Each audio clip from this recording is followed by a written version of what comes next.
This video is dark, a bit like my mood at the moment after another defeat for Manchester United. It's very, very frustrating, and the league table doesn't lie. This has been an awful start to the season. Manchester United struggle to score, create plenty of chances, but struggle to put them away. And at no time has that been more evident than the first half at West Ham. Winter's coming. It's going to be a long, dark winter if things do not improve and improve quickly. But will that even happen? We're watching a mid-table team, mid-table in Europe, mid-table in the Premier League. But for large moments of that first half, I found it quite enjoyable watching Manchester United. Better football than we've seen for most of this season. Granted, West Ham were poor and they'd conceded 3 at home to Manchester City and to Chelsea as well. And United just should have been 2-3 up at half time. It was even more pronounced in the game at Brighton when United had chances and lost the game. And maybe there was an inevitability about that result. West Ham did improve in the second half. They made changes.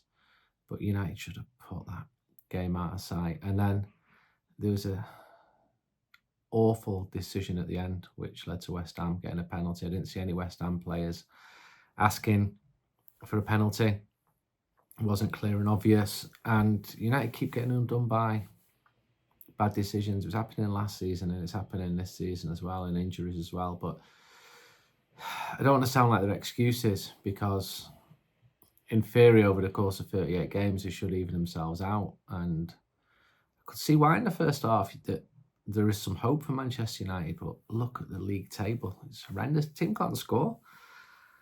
Almost every team scored more goals than Manchester United. The team have got to be more clinical. It is deeply, deeply frustrating. So the ratings, Hanana, 6. He suffered a fierce, it was like a glancing blow from Mikel Antonio just after the break, and he needed medical attention. I don't think he's a problem in goal. Mazraoui, thought he had a decent game, played at left back actually. So he's played at left back, right back, and as a number 10. He got the final challenge to stop Bowen getting in the first half on one of West Ham's first attacks. And he also blocked a left foot Bowen shot after 51 minutes. West Ham's opener did come down his side, but he wasn't at fault for that. Up against Aaron Wan-Bissaka a lot. And of course, Aaron Wan-Bissaka played like it was his cup final, which was always going to happen. Matthijs de Ligt, 6. Got a yellow card on 58. Up until that point, I thought he looked comfortable. But West Ham's substitutes did change the game, and Antonio is a difficult player to manage. Martinez, I was worried. I'm giving him a 6 when he went down. He looked like he was touching his ankle. And you're thinking, oh, not again, not again. But he looked like he was all right because he carried on. He didn't have a bad game. Delo, 5. You've got to score that. You simply have to score that. Excellent control, but you've got to score that. And that was the worst miss in a game where Manchester United missed lots of chances. Casemiro, I thought he played well. 7 out of 10. He headed a Eriksen free kick over. Game closed in the first half, like the rest of them. Got the equaliser. Was very well positioned to do that, showing his nous. And even when United went behind, the team looked all right. I'm just shaking my head because I'm just sick of the predictability of all of this. Eriksen, 6. He's got like a good hour in him. His free kick in the first half was one of the better moments. Thousands of households have already reduced their energy bills with free ECO upgrades. With Improve Easy, who helps support United We Stand, you can access a range of energy saving solutions, including a brand new boiler, solar panels, air source heat pump, and insulation for your walls, roof, loft. Wondering if you qualify? Well, if you live within 80 miles of Manchester, you receive benefits or have a household income of under 31k, or you have health issues, you should be eligible. If you're ready to check if you qualify, click on the link in the description. It takes just 30 seconds. Don't miss out. Improve your home, cut the bills, and make a positive impact on the environment. Fernandez, 7. So he didn't play midweek, did it? Because he was suspended. Lovely ball to Garnacho after 8 minutes. Headed over after 12. Nobody picked him up. His awareness when turning was superb. I thought he played really well in the first half. Less so in the second half, much like the team. But he's a captain on the losing side again. Rashford, 5. In my opinion, he had little impact on the game. He was the first player to come off. Those balls, the quick balls on the right, down the side over the top of West Ham's defence caused problems, and he ran onto one, but ran into trouble. The effort's there, but it's not happening for him. Garnacho on 6, he smashed the crossbar at the start. He also tried to curl the ball around Fabianski, and that was inside the first 8 minutes. Them two side netting after 56. So you think they're just not clinical, or are they just not good enough? Because this isn't a one-off now. This is multiple players missing multiple chances. His loose ball did lead to the attack where West Ham scored. Højlund, I looked at my notes on Højlund. Didn't make a single note until the 57th minute when he took a left foot dipping shot after some lovely United play on the counter.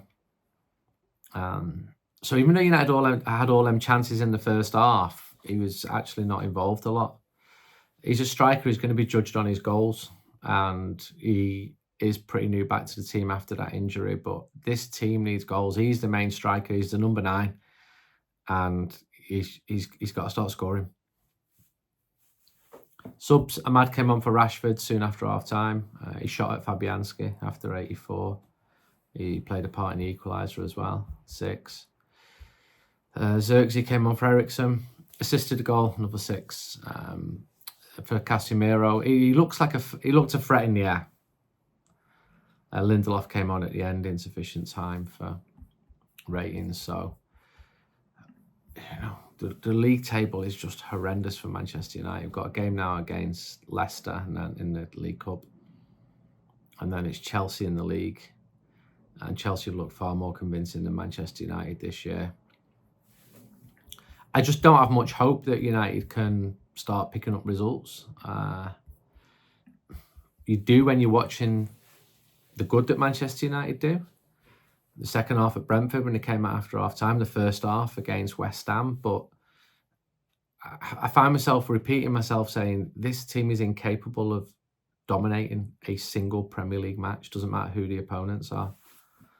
And I'm just going to look at the league table now. There were some mad starts. I was gonna say if United avoided defeat to Leicester, that this would be the first October in a decade where United would remain undefeated. Shows how stats can prove anything. 14th, played 9, so we're now a quarter of the way through the season almost. Won only 3, drawn 2, lost 4, scored 8 goals. Goal difference of -3. It is just nowhere near good enough. A mate of mine said relegation. He was obviously joking. It does seem that the Wolves, Southampton and Ipswich are just adrift already. And look to who comes next. Leicester have had a couple of decent results. And then Chelsea are 5th. You know, they've had a decent start. Won 5. Got 17 points. So it's 6 more points than Manchester United. A bad day because of the defeat. Same old, innit? It's just the same old. I don't know what the solution is. I know there's a lot of pressure on the manager and people saying to me things like, he's going to go. I've just got no evidence of that happening at all. And so we're going to the next game. Until next time, goodbye.